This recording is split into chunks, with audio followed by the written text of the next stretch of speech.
પોરબંદરમાં મકર સંક્રાંતિના દિવસે પતંગના દોરાથી 65 પક્ષીઓને ઈજા થઈ હતી, જ્યારે 14 પક્ષીઓના મોત થયા છે.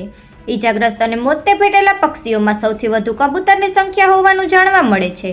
જોકે ઈજાગ્રસ્તોમાં પણ અનેક પક્ષીઓ એવા છે જે કાયમી અપંગ બની ગયા છે અને ખુલ્લા આકાશમાં ક્યારેય વિહરી નહીં શકે.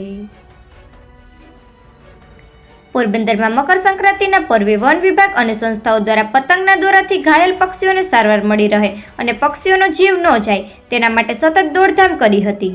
સુરખાબી નગર ગણાતા પોરબંદરમાં હાલ મોટી સંખ્યામાં વિદેશી પક્ષીઓએ પડાવ નાખ્યો છે અને ઉત્તરાયણ પર્વ દરમિયાન પતંગના દોરાથી આવા અનેક વિદેશી તથા સ્થાનિક પક્ષીઓ ઈજાગ્રસ્ત બને છે અને મોતને પણ ભેટે છે.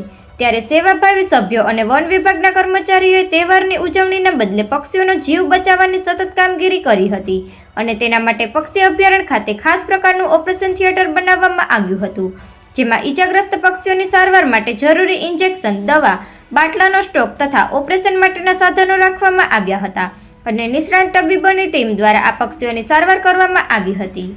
મકર સંક્રાંતિની રાત્રે 12 વાગ્યા સુધી રેસ્ક્યુની કામગીરી ચાલી હતી અને બીજા દિવસે પણ અનેક વિસ્તારોમાંથી ઈજાગ્રસ્ત પક્ષીઓને સારવારમાં લાવવામાં આવ્યા હતા.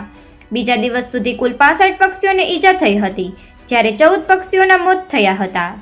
ઈજાગ્રસ્ત પક્ષીઓમાં સૌથી વધુ કબૂતર ઉપરાંત કોયલ, મોર, ફ્લેમિંગો, કંકણસાર, કુંજ, સકરો, હોલો વગેરે પક્ષીઓનો સમાવેશ થાય છે, જ્યારે મોતને ભેટેલા પક્ષીઓમાં 11 કબૂતર અને 3 ડોગ બંગલાનો સમાવેશ થાય છે.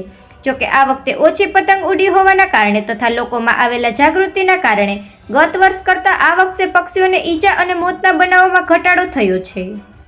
ઈજાગ્રસ્ત પક્ષીઓને હાલ સારવાર માટે પક્ષી અભયારણ્ય ખાતે રાખવામાં આવ્યા છે. આ ઈજાગ્રસ્ત પક્ષીઓમાં 30થી વધુ કબૂતર અને કેટલાક સીગલ અને ફ્લેમિંગો પક્ષી એવા પણ છે જે સારવાર કરવા છતાં પણ ક્યારેય ઉડી નહીં શકે અને કાયમી અપંગ બની પરવશ જીવન ગાળવું પડશે અને પોતાના સાથીદાર અન્ય પક્ષીઓની જેમ ખુલ્લા આકાશમાં ક્યારેય વિહરી નહીં શકે.